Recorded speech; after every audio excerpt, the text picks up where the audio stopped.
Hi viewers, welcome to our channel. ప్రస్తుతం మనతో పాటు ఇమ్మంది రామారావు గారు సీనియర్ జర్నలిస్ట్ ఉన్నారు. వారితో ఒకసారి మాట్లాడదాం. సార్ నమస్కారం. సార్ నమస్తే బాబు. సార్ మొన్న వైసీపీ కార్యకర్త పైన ఒక టీడీపీ వ్యక్తి అతి దారుణంగా కత్తులతో నరికి చంపేశాడని చెప్పేసి ఆ వీడియోలు అవన్నీ కూడా సోషల్ మీడియాలో వైరల్ అయ్యాయి. ఆయన వైసీపీ ఆయన, టీడీపీ ఆయనని ప్రచారం కూడా జరుగుతుంది సార్. ఈ నేపథ్యంలో వైసీపీ వాళ్ళు విమర్శలు చేస్తున్నారు సార్ టీడీపీ వాళ్ళ పైన. రెడ్ బుక్ రాజ్యాంగాన్ని అమలు చేస్తున్నారు జగన్మోహన్ రెడ్డి గారు అని చెప్పేసి వైసీపీ నేతలు అంటున్నారు. అటు జగన్ గారు కూడా మోదీ గారికి ఒక లేఖ రాశారు, శాంతి భద్రతలు లోపించాయి, ఒకసారి మీరు పరీక్షించాలని చెప్పేసి. ఏ విధంగా చూస్తారు సార్ వీటిపైన? రెడ్ బుక్ అని మనం మొదటి నుంచి అంటున్నాం కదా. లోకేష్ కొంచెం అనాలోచితంగా పనిచేశాడు. ఎందుకంటే లోకేష్ లాంటి వాళ్ళు మనలాంటి వాళ్ళు 10 పేర్లు గుర్తుంచుకోలేము, మనసులో ఉంచుకోలేమా? అది ఎట్లాంటి పరిస్థితుల్లో ఆ పేర్లు మనకు తగిలాయి.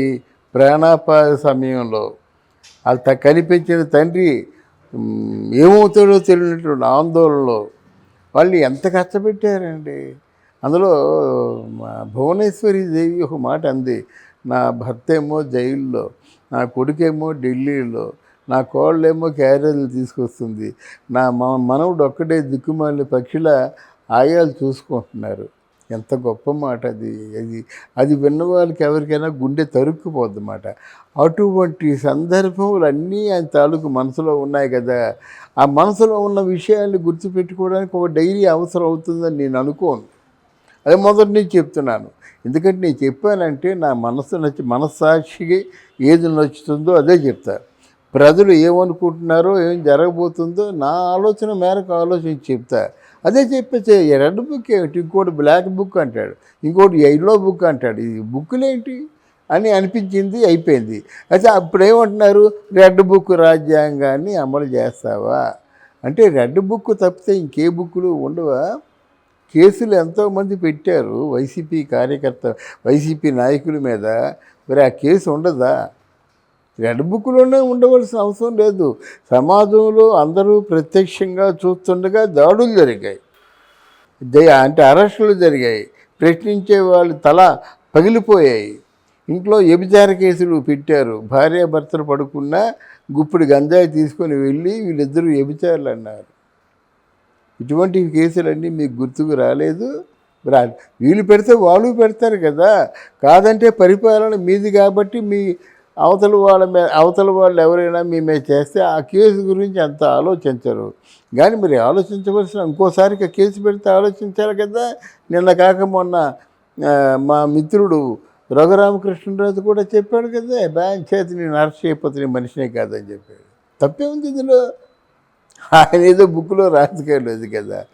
అందువలన ఎవరు చట్టం నుంచి తర్వాత లా అండ్ ఆర్డర్స్ నుంచి ఎవరు తప్పించుకోలేరండి.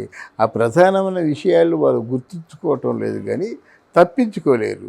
తర్వాత వాళ్ళు అంటే కూటమిలో ఉన్న నాయకులు తొందరపాటు ప్రదర్శిస్తే ఈ కొడాలి నాని ఉండడు, పేరుని నాని ఉండడు, వల్లభనేని వంశీ ఉండడు, అక్కడ రోజా ఉండదు, అనిల్ కుమార్ యాదవ్ ఉండడు, తర్వాత ఇక్కడ అమ్మాయి ఎవరు విడుదల రజనీ ఉండదు, ఎవరు ఉండరు, అంబటి రాంబాబు ఉండడు, ఎవరు ఉండరు. వెంటనే జైల్లో పెట్టేయచ్చు.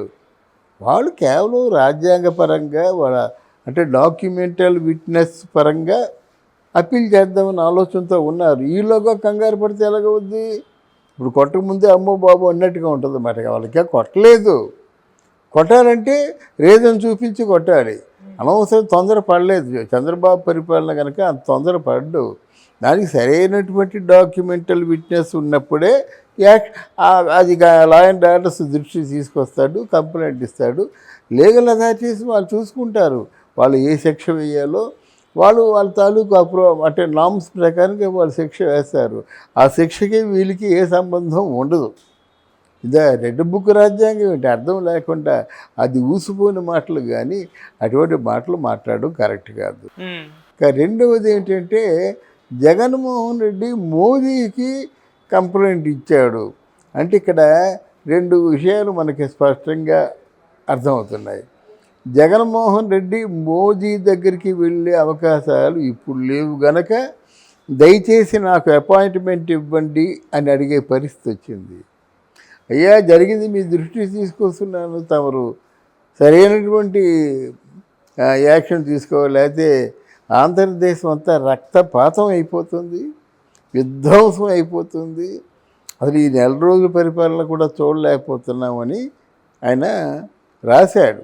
మోదీకి లేఖ రాశాడు. మోదీకి తెలీదా ఆంధ్రదేశంలో విధ్వంసం ఎప్పుడు పుట్టిందో, ఎలా ఎలా దాడులు జరిగాయో, ఎన్ని లక్షల కోట్లకు అవినీతి జరిగిందో, కొద్దిమంది మంత్రులు ఎన్ని వేల కోట్లు సంపాదించుకున్నారో.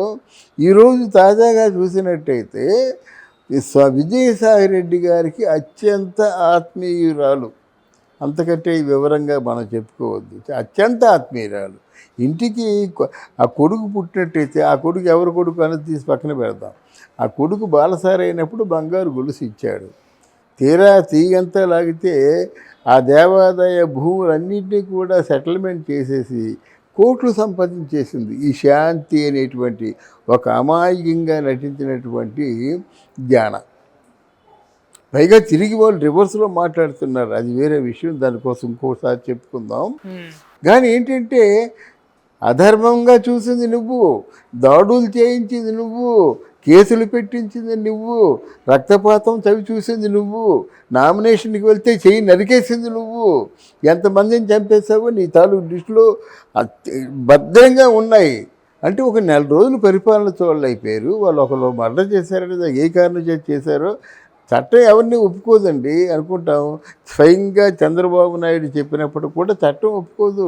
కళ్ళకు కనిపించేటువంటి నిజాన్ని చూస్తుంది, అక్కడ ఎంక్వైరీలు చేస్తుంది, టాప్ టు బాటం చేస్తుంది. పోలీసు విభాగం ఎవరో కళ్ళకు కనిపించిన వదిలేసి మాట్లాడేసి వెళ్ళిపోదు. డౌన్ టు ఎర్త్ ఎవరెవరు ఉన్నారు వీళ్ళకి సంబంధికులు అందరినీ కూడా మాట్లాడుతుందన్నమాట. అప్పుడు శిక్ష వేస్తుంది. అంతకుముందు నువ్వెందుకు కంగారు పడతావు? ఓడిపోయినోడివి, నీ సమాజం గురించి మాట్లాడే అర్హత కూడా లేదు కదా. నువ్వు అనుకున్నట్టే సమాజం కూడా నిన్ను అనుకోవాలి కదా. మా జగనే మా పాలకుడు, జగనే మా ప్రభువు అనుకోవాలి కదా. అలాగ అనుకుంటున్నారా? మరి ఎందుకు ఇవన్నీ లేఖలు? అంటే సార్ వాళ్ళ వ్యక్తి పైన, వాళ్ళ కార్యకర్త పైన దాడి జరిగింది, అందుకోసం నిరసనగా వాళ్ళు ఫైట్ చేస్తున్నారు అంటే చేయొద్దు అని అంటారు సార్ మీరు? చెయ్యొద్దని చెప్పడం కాదండి. దీన్ని మోదీ దృష్టికి వెళ్తే నువ్వెన్ని దాడులు చేసావో, ఎన్ని హత్యలు చేసావో, నువ్వెన్ని వేల కోట్లు ఎన్ని లక్షల కోట్లు వెనుకేస్తున్నావో మోదీయే చెప్తారు కదా. అమిత్ షాయే చెప్తున్నాడు కదా, పబ్లిక్గా మీటింగ్లో మోదీయే చెప్పాడు కదా.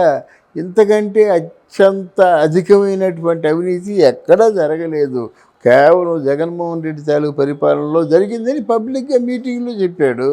అవినీతి పోవాలి, లిక్కర్ అవినీతి, గంజాయి అవినీతి, ఇసుక అవినీతి, ఇవన్నీ అవినీతిలే కదా.